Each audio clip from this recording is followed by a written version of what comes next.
Ali, kamusta na kayo? Ang tagal ko na hindi nakaka-uwi sa atin. Nakamusta sa eskwelahan? Tingnan mo nga naman, hindi na nahiya. At nakuha pa talaga tayong lapitan at batiin. Oo nga, di ba nasa Rizal ka na? Bakit kailangan pa malaman kung ano nangyayari sa Romblon? Ano ka ba naman, Dali? Ganyan talaga ang mga taong ambisyosa.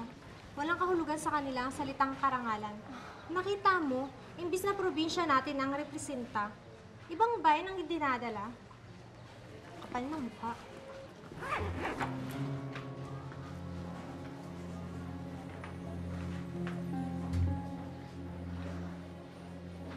Elma, huwag mo nang pansin ang mga yon.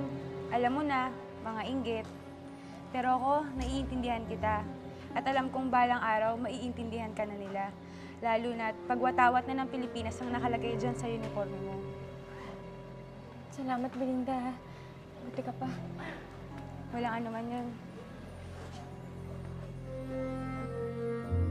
Bagamat noong una'y marami ang hindi makaunawa kay Elma, hindi naglaon ay unti-unti ring nagbago ang pagtingin nila sa dalaga.